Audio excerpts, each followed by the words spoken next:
Hello guys, welcome to my channel Learn on Tips. This is Kamini. दोस्तों आज का हमारा टॉपिक है decision making and it's process. तो आज की वीडियो में हम देखेंगे कि डिसीज़न मेकिंग क्या होता है मैनेजमेंट के अंदर और उसके जो प्रोसेस होते हैं, उसके जो स्टेप्स होते हैं वो क्या क्या होते हैं। तो आइए शुरू करते हैं। पहले देखते हैं हम कि डिसीज़न मेकिंग का मतलब क्या होता है। Selection of one alternative out of different alternative, मतलब मैनेजमेंट के पास एक ऑर्गेनाइजेशन के अंदर बहुत सारे ऑप्शंस होते हैं। ऑल्टरनेटिव का मतलब होता है ऑप्शंस या विकल्प, उनमें से बेस्ट ऑप्शन चुनना ही डिसीजन मेकिंग का मतलब होता है। अब हम देखते हैं इसकी डेफिनेशन क्या होती है।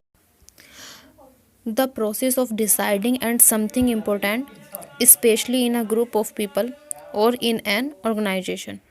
डिसीजन मेकिंग एक ऐसा प्रोसेस होता है जिसमें जो कंपनी का टॉप लेवल मैनेजमेंट होता है और जो मैनेजर्स होते हैं वो एक ग्रुप बनाते हैं और एक ऐसा ऑल्टरनेटिव या ऑब्जेक्टिव सिलेक्ट करते हैं जो कंपनी के लिए बेस्ट हो, जिसमें कम से कम रिस्क हो और फ्यूचर में बेटर ग्रोथ और अपॉर्चुनिटी का मौका मिले।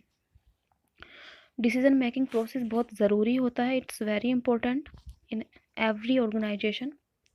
इससे फ्यूचर में होने वाली जो एक्टिविटी है उसका हमें पहले से पता चल जाता है।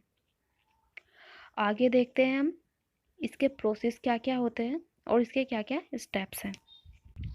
इसमें 7 स्टेप्स होते हैं डिसीजन मेकिंग में। फर्स्ट होता है आइडेंटिफाई द प्रॉब्लम। सबसे पहले प्रॉब्लम को आइडेंटिफाई करना। एग्जाम्पल के लिए हम ले लेते हैं, माना कोई एफएमसीजी कंपनी है। FMCG का मतलब होता है फूड मैन्युफैक्चरिंग कंपनी। एक ऐसी कंपनी जो चिप्स, कुरकुरे, बिस्किट्स या नमकीन ये सब जो प्रोडक्ट है बनाती है। तो माना हमें 50,000 चिप्स के पैकेट बनाने हैं 1 मंथ के अंदर। तो हमने अपना एक टारगेट सेट कर लिया, लेकिन at the end of month हमने जब जाकर वहाँ देखा तो वहाँ हमें ओनली 40,000 जो पैकेट है वो ही रेडी मिले। बाकी 10,000 जो है चिप्स के पैकेट वो रेडी नहीं हो पाए। तो ये हमारी प्रॉब्लम आ गई। हमने यहाँ एनालिसिस किया कि हमने जो टारगेट सेट किया था 50,000 यूनिट का किया था, लेकिन यहाँ पर तो जो 40,000 यूनिट ही कंप्लीट हो पाए हैं। तो जो 10,000 पैकेट थे वो क्यों नहीं बन पाए? ऐसी क्या प्रॉब्लम हुई जिस वजह से जो हमारा टारगेट था, जो हमने सेट किया था, वो कंप्लीट नहीं हो पाया? तो यहाँ पर हमने जो प्रॉब्लम है उसको पता लगा लिया, उसको एनालिसिस कर लिया कि 10,000 जो यूनिट है वो कम है। नेक्स्ट स्टेप होता है आइडेंटिफाई रिसोर्सेज एंड कंस्ट्रेंट्स, मतलब जो रिसोर्सेज होते हैं और जो कॉन्स्ट्रेंट्स यानी जो बाधाएं होती हैं उनका पता लगाना, उनको पहचानना। रिसोर्सेज हमारे कौन कौन से हो सकते हैं, जैसे कि पीपल हो सकते हैं, एम्प्लॉयज़, मनी हो सकती है, मटेरियल, टाइम, इंस्ट्रूमेंट, कुछ भी, ये सब हमारे रिसोर्सेज होते हैं। तो हम यहाँ पर ये चेक करते हैं कि कहीं इनकी कमी की वजह से तो प्रॉब्लम नहीं आई, जो हमारा जो टारगेट है जो कंप्लीट नहीं हो पाया, जो 10,000 यूनिट है वो कम बनी। कहीं मटेरियल तो कम नहीं रह गया, या जो लेबर है उनमें तो कमी नहीं हुई, कहीं लेबर तो कम नहीं है हमारी इंडस्ट्री में। जो मनी और मटेरियल है कहीं वो कम तो नहीं है जिस वजह से जो हमारा टारगेट है वो कंप्लीट नहीं हो पाया। जो हमने टाइम सेट किया था 1 मंथ, कहीं वो कम तो नहीं है। जो इक्विपमेंट्स थे वो पूरे हैं या नहीं।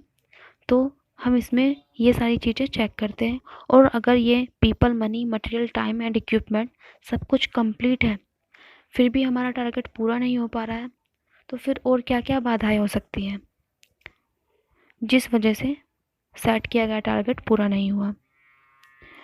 हमारा थर्ड स्टेप होता है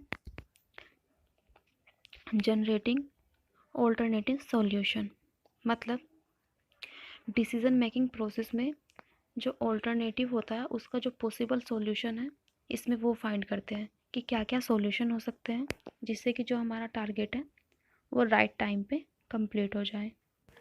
नेक्स्ट है एवेलुएटिंग ऑल्टरनेटिव्स। इस स्टेप में क्या होता है, जो हमारे डिफरेंट ऑल्टरनेटिव्स थे उनकी एडवांटेजेस और डिसएडवांटेजेस जो होती है वो चेक की जाती है, उनको इवैल्यूएशन किया जाता है कि कौन सा ऑल्टरनेटिव की मार्केट में डिमांड है, हाईएस्ट चांस किसके है सक्सेस होने के, ऐसा हम कौन सा ऑल्टरनेटिव सिलेक्ट करें जिससे कि जो कंपनी है उसको प्रॉफिट हो, उसको ग्रोथ मिले। तो यहाँ पर जो सभी ऑल्टरनेटिव्स होते हैं उनका इवैल्यूएशन किया जाता है, उनका मूल्यांकन किया जाता है कि बेस्ट चांस किसके है सक्सेस होने के। Next, implementing the decision.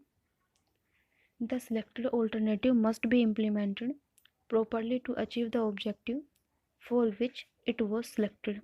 मतलब जो ऑल्टरनेटिव अभी हमने सेलेक्ट किया था जो कि बेस्ट था कंपनी के लिए, यहाँ पर उसको इम्प्लीमेंट किया जाता है, उसके लिए एक्शन लिया जाता है। हमारा लास्ट स्टेप है मॉनिटरिंग द डिसीज़न। मतलब टॉप मैनेजमेंट ने जो डिसीज़न लिया है, जो बेस्ट ऑल्टरनेटिव सेलेक्ट किया है, उसका टाइम टाइम पर रिव्यू और फीडबैक लिया जाता है कि उसमें कोई कमी तो नहीं है, हमने जो प्लानिंग की है वो सक्सेसफुल होगी या नहीं होगी, अगर उसमें कोई कमी हुई तो उसको पूरा किया जा सके। तो ये थे 7 स्टेप डिसीजन मेकिंग प्रोसेस के। दोस्तों आज की वीडियो में इतना ही। अगर आपको मेरी वीडियो अच्छी लगी हो तो प्लीज़ लाइक और सब्सक्राइब ज़रूर करें और बेल आइकन को दबाना ना भूलें, उससे आपको मेरी सभी वीडियो के नोटिफिकेशन मिलते रहेंगे। Thank you.